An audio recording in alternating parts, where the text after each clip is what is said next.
अस्सलाम वालेकुम, welcome to my YouTube channel. तो आज के इस व्लॉग में मैं आप लोगों को बताऊंगा, कई लोगों की क्वेरीज मुझे इंस्टा पे आई है और मुझे व्हाट्सअप में लोगों ने मैसेज किया है। सब कह रहे हैं कि हमारे पास बैंक स्टेटमेंट नहीं है, और नाइल वालों ने कहा है कि बैंक स्टेटमेंट के बगैर आप अप्लाई कर सकते हैं। मीर कंसल्टेंसी वालों ने कहा है कि आप बगैर बैंक स्टेटमेंट के अप्लाई कर सकते हो। तो मेरे जितने भी व्यूवर्स हैं उनको मैं यही कहना चाहता हूँ कि अगर कोई भी आपको ऐसे कहता है कि आप बग़ैर बैंक स्टेटमेंट के अप्लाई कर सकते हैं, या आपकी ट्रैवल हिस्ट्री नहीं है, आपके पास जो भी डॉक्यूमेंट्स बराबर नहीं है, आप आ जाएं, हम आपके लिए अप्लाई करें, तो आप यकीन करें इन लोगों की कभी भी एक्सेप्टेंस नहीं होती है। इनको सिर्फ़ और सिर्फ रिजेक्शन मिलेगी। और अगर आप भी चाहते हैं कि आप 1-2 महीना इंतज़ार करने के बाद भी आपको रिजेक्शन आ जाए, आपको मायूसी हो जाए, तो उससे पहले आप इन चीज़ों से बच जाएं। एक तो ये जो कंसल्टेंट्स होते हैं, ख़ासकर मीर कंसल्टेंसी और यूरो वाले और ये जो नाइल वाले होते हैं ना, ये मार्केट में बैठे हुए हैं सिर्फ लोगों को लूटने के लिए। इनका यही काम होता है कि लोग आ जाएं, पैसे दे दें, हम इनके लिए अप्लाई करें, उसके बाद ये इनका केस जाने और इनके काम जाने और ये जाएँ बाढ़ में।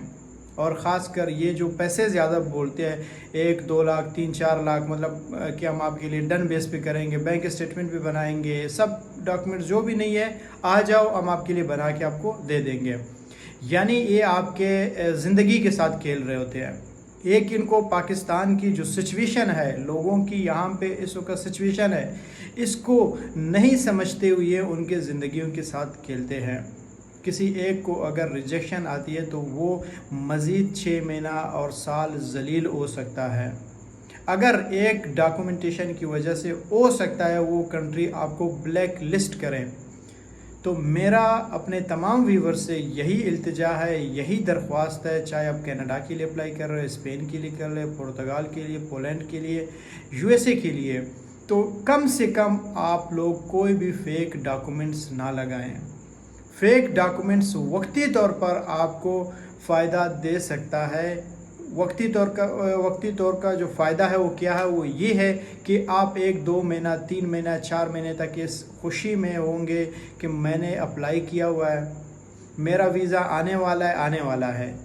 बेशक वो आएगा नहीं, जब आएगा उस दिन आपको मायूसी होगी, उस दिन आपका दिल टूट जाएगा, उस दिन आप कुछ नहीं कर पाएंगे। आप उनके पास भी जब जाएंगे ना, नाइल वाले, अमीर वाले, जो भी है, वो भी आपको यही कहेंगे कि sir sorry, we did our best, अब हमसे कुछ नहीं हो सकता है, आपको रिजेक्शन आई है, वीज़ा देना एम्बेसी का काम है। भाई अगर एम्बेसी का काम है वीज़ा देना, तो क्या आप उस वक़्त ये बात नहीं सोच सकते थे कि वीज़ा एम्बेसी देगा? अगर आपको पता था कि वीज़ा एम्बेसी देगा, तो फिर आपने क्यों इन लोगों के जज्बात के साथ खेला, इनके मुस्तकबिल के साथ खेला? आपने इनको बग़ैर स्टेटमेंट के, बग़ैर ट्रैवल हिस्ट्री के, बग़ैर बाकी जो डॉक्यूमेंट्स है, बिज़नेस है, NTN है, या उनकी कोई और जो रिटर्न्स है, उनके बग़ैर आपने जब अप्लाई किया, तो उस वक़्त आपको सोचना चाहिए था। कहीं ऐसे लोग होते हैं, मुझे व्हाट्सअप में मैसेज करते हैं, मुझे इंस्टा पे मैसेज करते हैं, बताते हैं कि सर आप भी बग़ैर जो क्या कहते हैं बैंक स्टेटमेंट के हमारे लिए अप्लाई करेंगे। मैं कहता हूँ भाई क्यों मैं आपके ज़िंदगी के साथ खेलूँ, मैं क्यों आपके पैसों के साथ खेलूँ, मैं क्यों आराम के पैसे खाऊँ?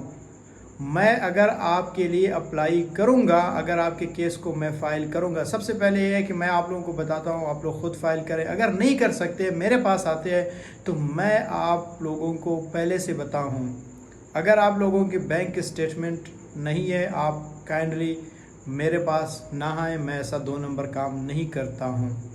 अगर आपके पास NTN नहीं है, आपके पास जो रिटर्न्स नहीं है, आपके पास कोई बिज़नेस रजिस्टर नहीं है, या आपका बैंक अकाउंट भी नहीं है, कई ऐसे लोग होते हैं कहते हैं सर हमारे बैंक अकाउंट नहीं है। भाई बैंक अकाउंट नहीं है तो फिर आप किधर जाएंगे, क्या करेंगे? क्या आप वहाँ पे भीख मांगने जाएंगे? भाई आप विज़िट के लिए जा रहे हैं, आपके पास पैसे होने चाहिए, आपके पास टिकट होनी चाहिए, आप वहाँ पे जाएंगे, वहाँ पे कुछ इन्वेस्ट करेंगे, खर्च करेंगे, होटल में रहेंगे, ये सब कुछ आपने उनको दिखाना होता है कि मेरे पास इतने पैसे हैं, मैं जाऊँगा।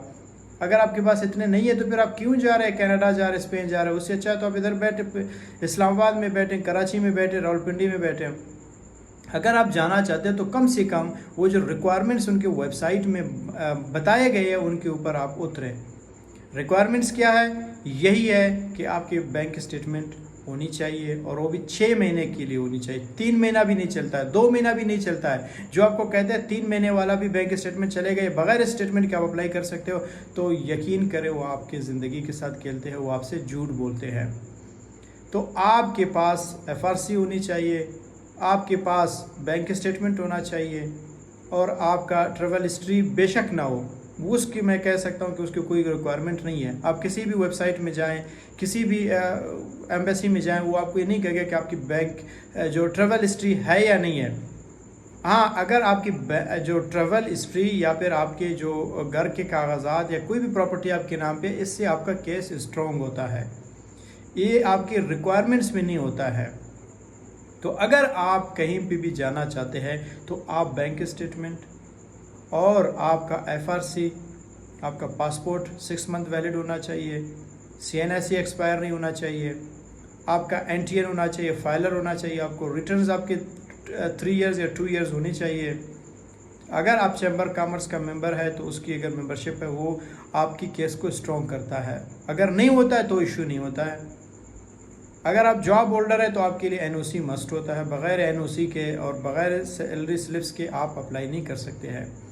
तो काइंडली आप कुछ चीज़ों को ख़ुद भी देख लें, थोड़ा अपने आप को भी ज़हमत दे दें, सिर्फ कंसल्टेंट्स के ऊपर डिपेंडेंट ना हो जाएं। आप रिक्वायरमेंट्स कम से कम जान लें, उसके बाद आप अप्रोच करें किसी कंसल्टेंट को और अप्लाई करें। Thank you so much.